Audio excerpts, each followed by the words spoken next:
Hello दोस्तों, नमस्कार। मैं सत्यनारायण आपका वेलकम करता हूं अपने यूट्यूब चैनल सुपर 30 के बैनर तले।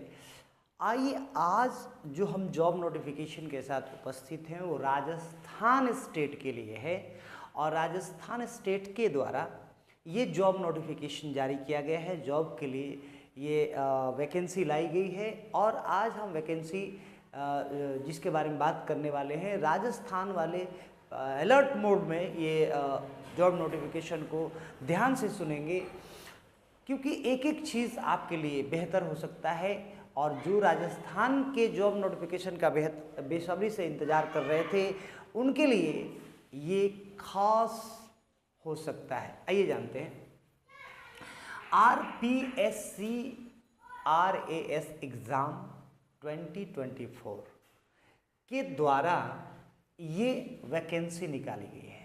तो RPSC का मतलब जो है ये एक state and subordinate combined competitive exam 2024 ये जो है एग्ज़ाम लेता है और कुल पोस्ट जो निकाला गया है 733 पोस्ट। यानी इस एग्ज़ाम के लिए, यानी इस पैटर्न पे जो एग्ज़ाम लिया जा रहा है, जो सेवाओं के लिए पद निर्धारित किया गया है वो 733 पोस्ट निर्धारित किया गया है। अब आवेदन जो है स्टार्ट हो चुका है, आवेदन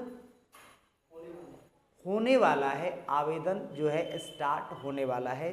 तो आप अलर्ट मोड में, सावधान मोड में हो जाएं और आवेदन स्टार्ट 19/9/2024 को ये स्टार्ट हो जाएगा। RAS के आधिकारिक वेबसाइट पर जाकर इसको विजिट कर सकते हैं। अंतिम तिथि जो है वह है क्या, 18/10/2024। यानी इसका शुरुआत डेट यानी 19 तारीख से स्टार्ट हो जाएगा फॉर्म भरना और 18/10 को ये लास्ट डेट हो जाएगा। तो इन दिनों के बीच में आप इस फॉर्म को भर सकते हैं। परीक्षा की तिथि जो है वो 2 पैटर्न पर एग्ज़ाम लिया जाएगा। पहला प्रारंभिक एग्ज़ाम और दूसरा मुख्य एग्ज़ाम। यानी कि इसका 2 एग्ज़ाम होगा और दोनों एग्ज़ाम निर्धारित तिथि के अनुसार, यानी कि जब आपका फॉर्म कंप्लीट हो जाएगा, फॉर्म भर देंगे, तो भरने के बाद इसका जो डेट आएगा एग्ज़ाम का वो आपके एडमिट कार्ड पर शो करेगा। एडमिट कार्ड जो है एग्ज़ाम से पहले आएगा आपके पास या आधिकारिक वेबसाइट पर शो करेगा, वहाँ से आप डाउनलोड कर सकते हैं। भर्तियों का विवरण, तो यहाँ पर राजस्थान राज्य सेवा परीक्षा, इसके लिए आपको 346 पद के लिए ये वैकेंसी है। अब इसके लिए आपको किसी भी मान्यता प्राप्त यूनिवर्सिटी से आपके पास बैचलर डिग्री यानी स्नातक की डिग्री होनी चाहिए। अगर आपके पास स्नातक की डिग्री है तो आप इसको फॉर्म को भर सकते हैं। दूसरा जो है राजस्थान अधीनस्थ सेवा परीक्षा, इसके लिए 387 पोस्ट है। तो इसके लिए जो डिग्री और योग्यता जो है उसके लिए आपको नोटिफिकेशन पढ़ना पड़ेगा और नोटिफिकेशन को ध्यानपूर्वक आपको पढ़ना पड़ेगा। आप नोटिफिकेशन को पढ़ने के लिए हमारे वीडियो के डिस्क्रिप्शन बॉक्स में लिंक दिया गया है, उस नोटिफिकेशन को आप ज़रूर पढ़ें। अब आयु सीमा जो है वो है मिनिमम 21 वर्ष और मैक्सिमम 40 वर्ष। यानी मिनिमम जिसका 21 वर्ष का एज है वह व्यक्ति भी भर सकता है और जो मैक्सिमम यानी 40 वर्ष से नीचे है वह व्यक्ति भी इस फॉर्म को अप्लाई कर सकता है। नोट, RPSC के नियम के अनुसार आयु में छूट भी दिया जाएगा। यानी वहाँ पर जो क्राइटेरिया दिया गया है उसके अनुसार आयु में छूट मिलेगा। अब आवेदन शुल्क जो है वो है जनरल, BC और OBC और अदर स्टेट, यानी कि दूसरे स्टेट के भी लोग इस फॉर्म को भर सकते हैं। तो उनके लिए आपको 600 रुपया पे करना पड़ेगा। ST SC और EWS के जो कैंडिडेट हैं उनके लिए 400 रुपये है। अगर बाय द वे आपसे फॉर्म नहीं भर पाए और या फॉर्म में कुछ गलती हो गई, फॉर्म भरे और आपके साथ कुछ गलती हुई तो आप करेक्शन करना चाहते हैं तो करेक्शन के लिए चार्ज देना पड़ेगा, यानी 500 रुपये आपका चार्ज। तो इसलिए गलती ना करें, क्योंकि गलती कीजिएगा सीधे 500 रुपये का पत्ता चला जाएगा। आप सोच सकते हैं कि आज के समय में 500 रुपये कितना वैल्यू है, तो इसलिए गलती ना करें, फॉर्म को भरते समय गलती ना करें। अब भुगतान का मोड ऑनलाइन, तो ऑनलाइन आप फ़ोन पे, गूगल पे, internet banking, credit card, debit card से कर सकते हैं। आवेदन कैसे किया जाएगा, तो आवेदन के लिए डिस्क्रिप्शन बॉक्स में लिंक दिया गया, 2 लिंक दिया गया है। सबसे पहले आपको क्या करना है, जॉब नोटिफिकेशन लिंक पे क्लिक करना है। जॉब नोटिफिकेशन लिंक पर क्लिक करने के बाद वहाँ पर इस भर्ती के विवरण जो हैं, उस भर्ती के विवरण को ध्यानपूर्वक आप पढ़ें। पढ़ने के बाद ही उस नोटिफिकेशन के द्वारा गाइडलाइंस को ध्यानपूर्वक पढ़कर फॉर्म को अप्लाई बटन पर क्लिक कीजिए और अप्लाई लिंक पर क्लिक करने के बाद फॉर्म खुलेगा, फॉर्म ओपन होगा और जो जो वहाँ पर गाइडलाइंस दिए गए हैं उस गाइडलाइंस का ध्यान रखते हुए जो जो डॉक्यूमेंट मांगा गया है उस डॉक्यूमेंट को वहाँ पर सबमिट करें और ऑनलाइन पे करें और पे करने के बाद सबमिट बटन क्लिक करें और वहाँ से आपको एक जीरोक्स कॉपी ले लेना है, जिससे आने वाले समय में आपको काम आए। अब ये रहा कि इस फॉर्म को कैसे भरना है। अब फॉर्म भरने के बाद एग्ज़ाम करेंगे, एग्ज़ाम की तैयारी करेंगे। अब एग्ज़ाम की तैयारी के लिए हमें कौन कौन से बुक लेने पड़ेंगे, फिर मैं आपको मैं बताना चाहता हूँ कि जो जो मैं बुक बता रहा हूँ ये किसी भी पब्लिकेशन के द्वारा मुझे अमाउंट पैड नहीं किया गया है और ना ये मुझे प्रचार करने के लिए बोलते हैं। मुझे जो अच्छा लगा रिसर्च के दौरान तो वो मैं आपको बता रहा हूँ। पहला, Indian polity by M Laxmikanth और MC ग्रोहिल के द्वारा ये बुक्स लिखा गया है। इस बुक के अंदर भारतीय राजनीति की एक एक चीज़ों को बारीकी से लिखा गया है। आप वहाँ पर इसका बारीकी से अध्ययन कर सकते हैं, अध्ययन करके और अपने नॉलेज को अपग्रेड कर सकते हैं, जो आपके एग्ज़ाम में काम आ सकता है। जीके बाय लुसेंट पब्लिकेशन, इसमें जीके जनरल नॉलेज के बारे में एक एक चीज़ों को, छोटे छोटे चीज़ों को बृहद रूप से विस्तार करके लिखा गया है, जो आपके जीवन में काम आ सकता है और एग्ज़ाम में भी काम आ सकता है।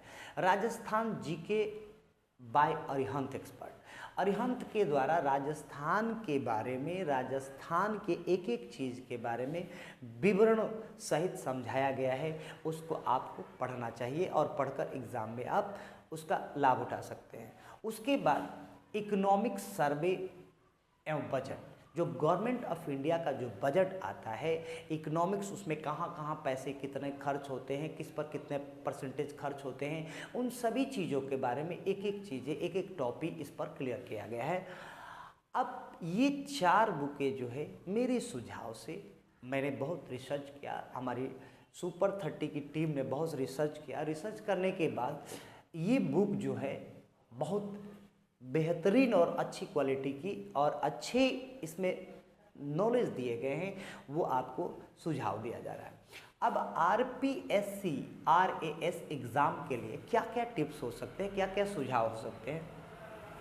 तो देखिए, किसी भी एग्ज़ाम को देने से पहले सबसे पहले उसका पैटर्न और सिलेबस, यानी उस एग्ज़ाम में क्या क्या चीज़ें पूछता है, क्या क्या चीज़ें हमें जानना चाहिए और उसकी सिलेबस को और पैटर्न को ध्यानपूर्वक हमें पढ़ना चाहिए, जानकारी लेना चाहिए कि क्या क्या चीज़ पढ़ना चाहिए, कहाँ से कहाँ तक पूछ रहा है, क्या क्या चीज़ कैसे कैसे पूछ रहा है, किस पैटर्न पर, किस नियम के अनुसार पूछ रहा है। तो उन सभी चीज़ों का आप यहाँ पर पहला नंबर जानकारी प्राप्त करें। दूसरा, समय सारणी बनाएं कि कौन कौन सा सब्जेक्ट कब कब पढ़ना है, कैसे पढ़ना है, इसकी तैयारी हमें किस माध्यम से करना चाहिए, ऑनलाइन से करना चाहिए, किताब से करना चाहिए, कोचिंग से करना चाहिए, कैसे करना चाहिए, सेल्फ स्टडी से करना चाहिए, और किस बुक को या किस सब्जेक्ट को कितना समय देना चाहिए, उसके लिए आप समय सारणी बताएं।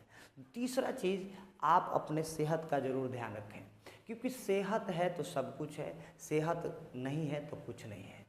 कहा जाए कि पहला सुख निरोगी काया बाद में माया, तो माया बाद में आएगी, सबसे पहले स्वास्थ्य तो अपनी सुधार, तब तो पढ़ोगे। तो सब उसके बाद नियमित करेंट अफेयर्स का अध्ययन करें, यानी कि प्रतिदिन आप नियम बनाएं कि 1 घंटे न्यूज़ देखें, बाकी पेपर पढ़ें और करेंट अफेयर की पूरी जानकारी प्रतिदिन, आप प्रतिदिन इस पर ध्यान दें, कम से कम 2-3 घंटे का ध्यान दें इस पर। उसके बाद सही अध्ययन सामग्री का चयन करें।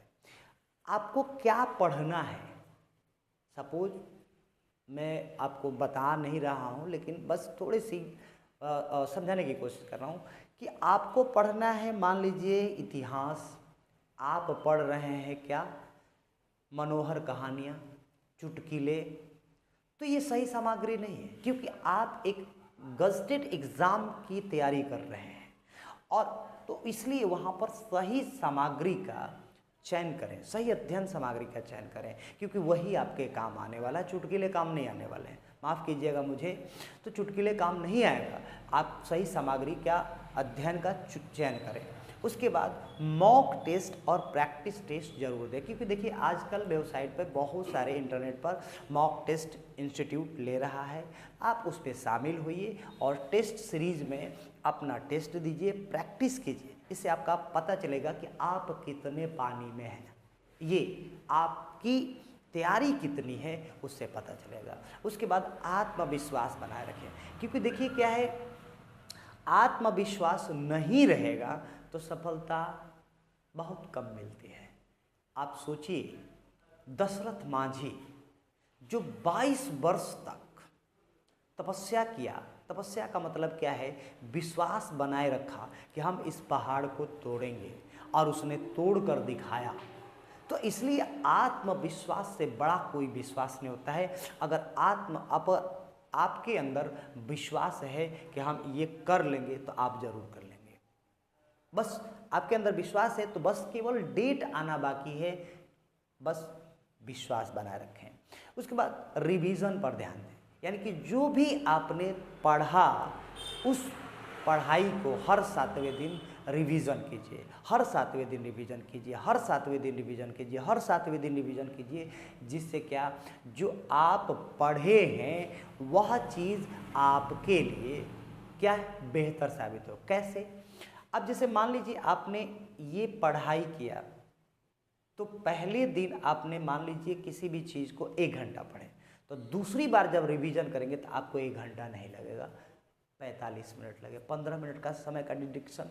फिर 7वें दिन करेंगे तो फिर 45 मिनट नहीं लगेगा, वो 30 मिनट पे आ जाएगा। फिर अगले दिन करेंगे तो वो 30 मिनट नहीं होगा, फिर 15 मिनट हो जाएगा। फिर अगले दिन करेंगे तो फिर ऐसे क्या हो जाएगा, रिवीजन करने से वो आपके ब्रेन में वो चीज़ें बैठ जाएगा। जैसे सॉफ्टवेयर को डाला जाता है उस तरह से आपके ब्रेन के सॉफ्टवेयर में बैठ जाएगा।